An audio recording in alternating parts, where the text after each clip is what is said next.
Okay. Today's topic is not just our topic. In fact, the topic of the whole world is Iran. How is Iran surviving, if not excelling? And what is the strategy of Iran? Everything is going on in the news, what it's doing, all the drone warfare, all the mosaic pattern of its fighting, everything is there. But today, we will deep dive into the history of Iran. Why Iran has become such a formidable enemy of the USA, not just today, for the last 50, 60 odd years. Why is that so? And why is there enmity between Iran and USA since ages?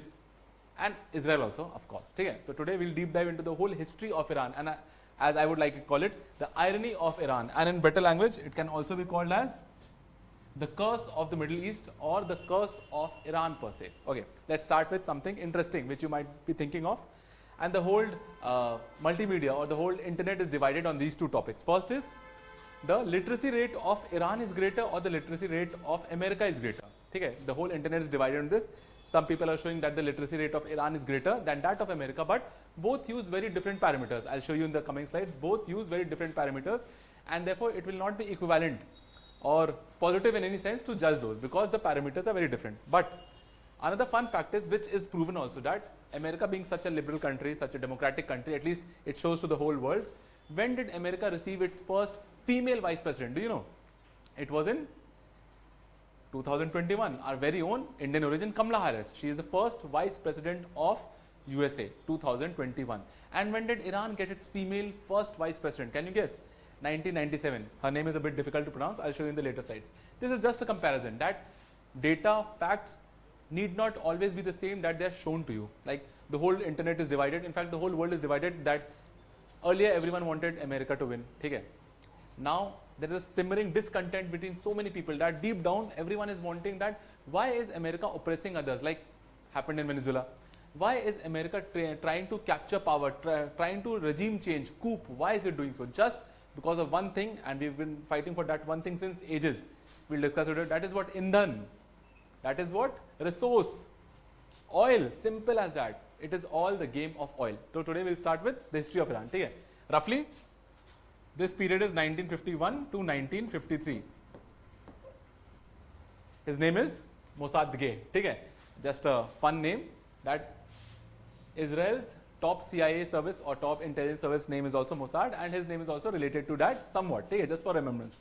He was hailed as the hero of Iran. Do you know why? Because he nationalized all the oil companies. See, after the oil rush in Middle East, what happened was America and Britain also to some extent, because that time they were the princely Raja people, and they went to all of the world, and wherever there were resources, they tried to extract it for their benefits. Same was the case with India. So what they did was they set up big plants, big companies to extract oil, and all the profit was going back to what? America and Britain. This gentleman over here, he said no. He stood for his country and he said no. He nationalized all the oil companies, and all the profits started to retain in Iran itself. Now see, a good move, but on the part of America, okay, their profits dwindled, and you know America is all about money. Even today, Trump, his whole idea of presidentship is based on the people who are backing him, the lobbying gang, the lobbying group which are backing him, and most of them are what? Oil big refineries. Okay. Then, like 50, 60, 100 years, what America and Britain does, what? It does what? Regime changes. They did the same thing over there. They changed the regime. He was put behind bars and a puppet of America. Okay. His name was Mossad, and his name is Reza Pahlavi. Okay. Just for remembrance. He was the puppet of America, and everyone knows it. There's nothing hiding about it. He was chosen to power, he was brought to power. Okay. Now, the idea, the whole story is of Iran, but how can we say that whether this gentleman or this person, Reza, was it beneficial, his coming to power, was it beneficial to India, or did it mark a dent in India-Iran relations in 1960s? Okay. What we'll try to say, we'll try to draw a trajectory that shows that whenever America tries to bring regime changes, and whenever America puts a puppet, they have always worked against India. Case in point, when he came in power in 1965, we had India-Pakistan war, and that time we had no connection with Iran. But still, he being in power, he provided 12 helicopters to Pakistan to fight against India. Understood? That is the idea, that whenever America has put a puppet, and most of the time they are always against India or anti-India. Now he did the same thing. He created, or he just envisioned a new word, that he was all for the people. He said no. All the oil companies will go, their control, their profit started going back to American British companies, and he started a new phrase. The phrase's name is what? White Revolution. White Revolution. It meant was simple copy and paste of the American idea of living a dream. Okay? The American style of living, the American way of eating. It was just copy and pasted without the background knowledge of anything. Like the wearing, the food culture, the tourist habits, everything started in Iran, same as it happened in USA. But did the money come? No, the money did not come. Like imagine you want to live a lavish life. But where is the money? So that started to have a simmering discontent. All the profits again started going to Britain and USA. But the people now seeing an American way of life, but not having the money to endure it. This led to what? He is Ayatollah Khomeini. Sorry, he is Ruhollah Khomeini. At that time, he started to protest against his regime because all the money, all the profit, nothing was kept with Iran itself, and the profits of the very resource of the same country is going outside, like what happened in India, if you can relate. His white revolution was creating nothing, just an image to the outer world that Iran has become a part of America. Like at that time, Iran and America relations were as close as in the present day Israel and America, that close. But this gentleman, Ruhollah Khomeini, he said no, the profits should be with the very country Iran itself, and therefore he had to flee, because if you're going against the ruling regime, consequences will happen, right? And again, an interesting fact, when he flee the country, where did he get asylum? France. In 1970s, he got an asylum in France. And if you can read in present day, Iran and USA war, France is not giving even one of its territory to America or its bases to launch a war or refuel its aircraft, none. At that time also, France gave Sharan or gave asylum to Ruhollah Khomeini. Now everything, he is outside and he's trying to motivate the people from outside of the country through magazines, through lectures, through public organization debates. But everything is going on. In the meanwhile, in 1971, this gentleman, again his name is Reza. At that time, Iran was going through a crisis, deep crisis, famine crisis was there, water shortage, food shortage, unemployment at very high scale. And what he conducted was a festival. The festival's name is Paris Polis. It's an Iranian festival, and he brought all the world leaders, all the diplomats, he invited everyone to Iran. This is a representation image. If you don't understand it, just relate it to Indian modern history. Like there were famines going on, there were impoverishment going on, and at that time, the British held what? Delhi Darbar. Imagine, no, people don't have enough to eat, not enough, people just don't have to eat. 20 million people starved of famine in India. But at that time, British Raj did what? They conducted Delhi Darbars. Same was the case with Iran. Like the common people are dying of hunger, no employment, and he is having a lavish dinner of 2 to 3 days. This increased what? This led to the increasing, simmering discontent within the people. Hota na, gussa. Everyone started getting angry. And in 1978, just after Friday prayers, people gathered around to somewhat have a formal protest, peaceful protest against the ruling regime. But what he did was, like any other leader, he just crushed the whole thing. And whom did he take the help of? He took the help of his private army. Its name is Savak. Again, if you want to relate it to modern history, again modern history. I am a history teacher, you know that. Modern history. In Hyderabad state also, what did Hyderabad do? It had its own private army known as Razakars. And Razakars stopped the protest in Hyderabad in the same way Savak did for Iran. Now, after this massacre, people got mad, and he understood that now it is not safe for him and his family to stay in Iran. So he fled, and he went where? Like all these people, they are American puppets, so he went straight away to America, and he was the president of America at that time. His name was Jimmy Carter. Now this happened. Now what? Just after 1 month, he in January of 1979, and Ruhollah Khomeini came the very next month. In February he came. He took charge. He understood everything. He said now Islamic law, Sharia will be taken into place, and everyone will follow what? The Sharia law. As simple as that. Later we'll try to understand what is the concept of supreme leader in detail. But for now he said that all the British, all the white revolution is shit. Just move all of it, and we'll go back to the Sharia law. But now again, the profits stopped going back to America, so they'll have a discontent again. Plus, he won elections, and there were 50 lakh people who turned around, who came up to see him after so many years. But what happened was, the poverty, the unemployment, can't be disappeared in one day, right? So people were still angry. So what they wanted was, people wanted that this gentleman who is now hiding in America under the regime of Jimmy Carter, the Iranians wanted no. They asked America to give them back. And America said no, as usual, because America is his puppet, he said no. Then what happened? An interesting thing, and the role of students you can imagine, like in Bangladesh, 2 years back, what happened? The students itself rose in protest, rose in revolt, and made a regime change. This is a similar incident. What the students did, what? They went to Iranian embassy American embassy positioned in Iran, and they broke the gates, jumped the gates, and they took hostage of 52 American diplomats. It was one of the worst days of American history. Like, imagine Iran as a country capturing, kidnapping 52 American diplomats, and what they did was they paraded them through the whole of capital of Tehran, and people were beating them. They were, their eyes were closed, but it was a very shameful moment for the history of America itself. Now what? America was starting to have pressure, because whole of America, the image that America has, it was coming into question, and the whole world, in fact, the America wanted to get their diplomats back. So talks started happening, and Iran, like, if you want to compare the resilience of Iran that Iran is having today, you can see it from 1978 itself, 1979, 1980. At that time also, Iran said bluntly no to America, that we will not give them back. Until and unless you return Reza, we will not give your diplomats back. So what America does, and it has been doing the same thing even today, put sanctions. Imagine from 1980, 1978 onwards till now 2026, Iran is facing the same sanctions. Now are you understanding? The depth of the enmity that these two countries have is ages old. Still, they refuse, and he put sanctions like always, and Iran had 12 billion, approximately 12 billion in US banks. Then the best thing what America can do is freeze your accounts, like it did in the same way of Russia and Ukraine war. It froze Russia's accounts, but in today we see that Russia is now profitable. So no harm, no foul. Still, his name was taking a big dip. An American president, the whole world is watching, he's not being able to get his own diplomats back. What about Geneva Convention? Nothing, everything is gone away. Then a new idea came to his mind, that we'll do an operation, like military operation. The name of the operation was Eagle Claw. Eagle Claw.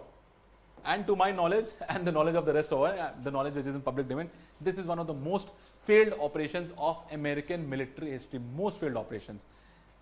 Can you imagine the number of days the diplomats were kept hostage by Iran? It was 444 days, imagine. And the power that America has, keeping everything in mind, it wasn't able to save its hostages for 444 days. Therefore, it conducted Operation Eagle Claw, and it was a disaster. They sent roughly 6 very big airplanes like C-13 and all, and 3 of them returned, and they had sent 8 helicopters, the best in class at those times, and none of them returned. Plus, they were going to save the hostages, but in fact, a few of the American military personnel died, and it was a disaster. After that, things didn't settle down. What happened was, his tenure was coming to an end.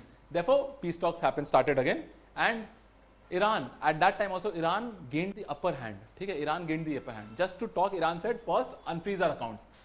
So, Jimmy Carter had to unfreeze their accounts. After that, Jimmy Carter said, okay, now give us our hostages back. They said no. Iran bluntly said no.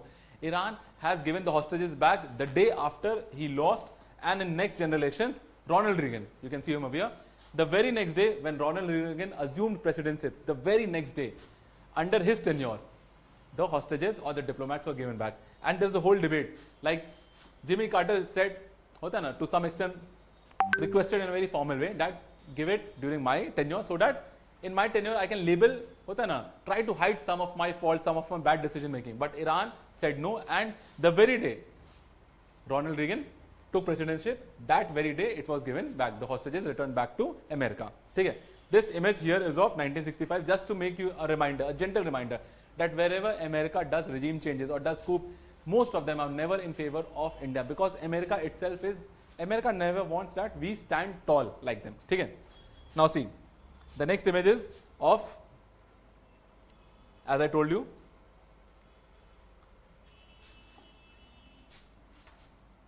she is 1997, it's not a age, the first female vice president of Iran, and 2021, the first female vice president of USA, Kamala Harris, Indian origin, and her name is Mosala.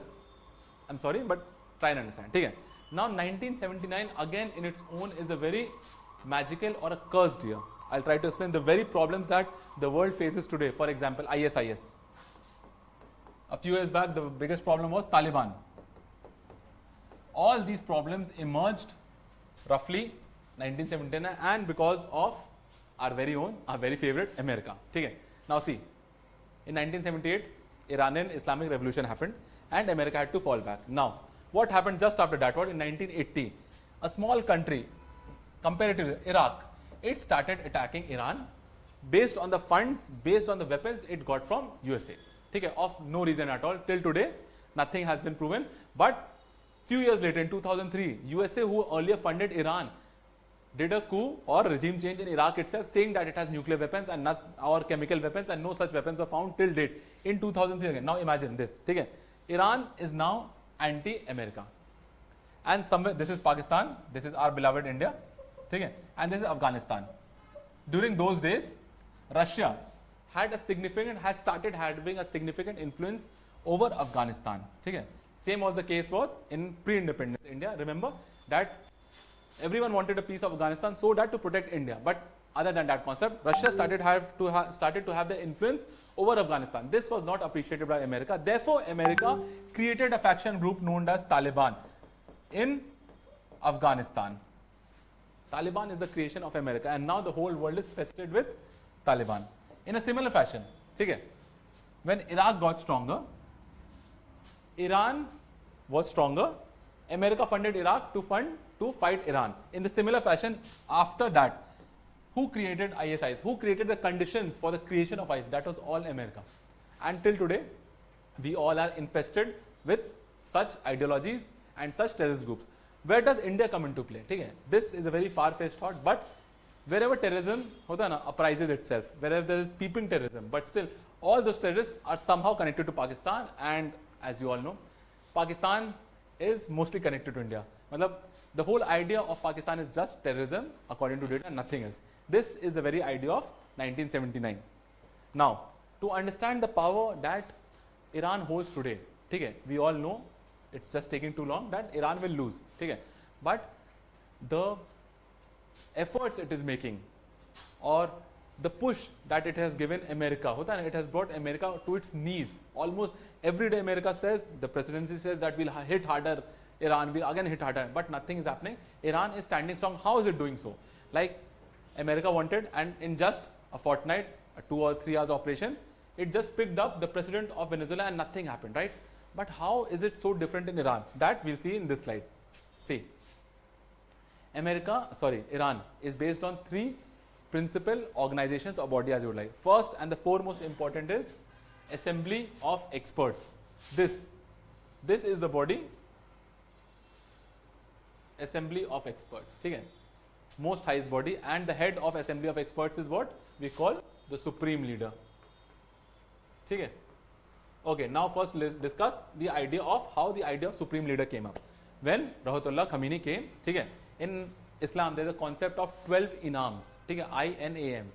So the last inam is about to come, okay, when we don't know, but in future he will arrive, and his name is Inam Mehdi.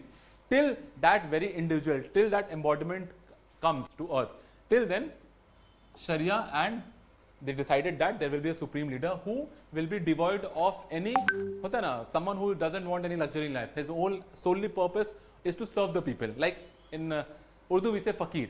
That idea led to the generation of supreme leader, okay? And Ayatollah is one of them. Now how did they make a system that has been standing against America? See, this is the idea. There will be an assembly of experts, total 86 in number, and they will be there for 8 years, okay? Who votes them or who gets them power is the general public vote for them. The general public chooses 86 religious heads, to some extent in the very layman language, 86 religious heads, and for a term of 8 years. Now see, this is the most, and the head will be what? The supreme leader. He is the topmost most in the hierarchy level. Now what does they do? After 86 of them, then they've created another body whose name is Guardian Council, if you can see. Now what does Guardian Council has roughly 12 members, okay? 6 are directly recruited from these 86 religious heads, and 6 are recruited from the judges, okay? The civilian judges, the criminal judges, those are not religious leaders. There are more educated professionals in day-to-day lives, those judges. So these 12 members, what do they decide? No, they don't decide anything. They just decide who is fit and who is liable to vote, not just vote, who is fit and liable to file their nominations for voting. Like if you want to become the president of Iran, are you even fit to become a president of Iran? Are you even fit to file for nomination? That is decided by these 12 people. And after their selection criteria is fulfilled, then common people come up and vote and president is selected. But ironically, president is the least powerful position in Iran. Understood? This is working a lot for them. Another good idea of them is this. They've got two armies. The early army, which was loyal to the king, Reza Pahlavi. But after Ruhollah coming to power, Ruhollah Khomeini coming to power, he understood the concept that no, the army should be loyal to the religious leader. Therefore, it created a new army, which is named as IRGC. The full form of IRGC is Iranian Revolutionary Guard Corps. Simple as that. Now, what is so novel about them? The most novel thing about them is they will be under direct guidance of the Supreme Commander himself and no one else. Plus, the other part is they have created a system known as the mosaic system, in which there will be 32 heads or 32 departments in whole of Iran. And the best part is they will be independent of each other. Like, as I said, there were 86 religious heads and their head is known as the supreme leader. But once anything happens to the supreme leader, like we've seen in these days, Ayatollah Khomeini was killed and the next in line was also killed. But there are still 86, if not 84 people still in line ready. So there is no vacuum, there is no vacancy created. There is no leadership that is being destroyed. One individual is being transformed or taken the place by another individual, which has been decided since ages. Same is happening in army. There are 32 different departments and everyone is working independently of each other. Now, if one department gets hit, gets down, whatever, there are 31 still functioning, independent of each other. And in this 32, each leader has the next 10 leaders in line already mentioned, already named, that if something happens to the top leader, the second will very readily take its place. That is how they are surviving, and this is known as the mosaic system. This is the formal way. Now, Iran has also created an informal way. Just to remember it, remember triple H. Triple H means 3 H's. First H is Hezbollah. Second H is Hamas. And third H is Houthi. Now see, if you observe it is all situated in 3 areas where the most crucial shipping lines are situated. Hezbollah is for Lebanon. Lebanon is over here. Whenever something happens, Hezbollah is for Lebanon. Hamas is for fighting Israel. And Houthi is for Yemen. And all between shipping routes. That is a very clever strategy and is now paying off. And the whole world to some extent is now paying the price for America's decisions. That is the negative of being in a global world. This is also a very interesting fact that they found that with the original professional army, they've also countered like proxy army or proxy wars. Through this, they are doing that. Now, the last part is, as I told you, the difference of education, literacy. This is a World Bank data. It's just, there's a debate, online debate going on. I'm just trying to settle that debate through intellectual information that is readily available on World Bank website. Now see, this is World Bank. According to them, Iceland has its own criteria which does not fit unto the criteria of World Bank, and therefore the space of Iceland is 0. Same according to World Bank, India is 82% literate, Indonesia, Iran is 89%. And according to World Bank itself, see, United Kingdom and USA, it's not mentioned because they follow different parameters. So just knowing fighting over Iran is more educated, no, the facts say that both have different parameters, therefore we cannot judge. Once the parameters are same, then. Now just have to look at this. According to the data that USA uses, they use a different system, it's called NAL, National Assessment of Adult Literacy Program for International Assessment of Adult Competencies. They actually take the capabilities, the competencies on different levels. They check reading articles, then interpreting, then filling out forms and understanding this. They have a much complex form of defining whether someone is literate or not. And according to them, they are 99% universal. Now see, in the next class we'll discuss what is universal literacy, what is overall literacy. Universal literacy simply means the youth, whether the young population is literate or not. That is called to some extent universal literacy, because the old age guys, now it is very less chance that old age people will improve their literacy, therefore they are excluded from such category. And universal literacy usually means, in a very lame manner, that the young population like 15 onwards, 10 onwards till 40, 45, that is the main, who are the working population, and their literacy or their knowledge skills are accounted for. This is the basic idea. Understood? That is it for today. Tomorrow we'll discuss Cuba crisis. Okay? Cuba crisis, and how just to some extent, hide the flaws of America, hide the wrong decision making of America. Now Cuba has been encircled by America, and the next big thing which can happen is the regime change or the full capture of Cuba. Another interesting fact is, like, they are surrounded by wars. Okay? If you can imagine, this page is a little empty. If you see, we'll take into mention 3 wars that is going on in the last few years. First war which is happening long is Russia and Ukraine. Okay? This war was also meant to last for roughly a week, but it has been approximately 4 years, and it is still going on, but the whole world, the whole media has forgotten about it. The next war which is going on is Israel plus USA versus Iran.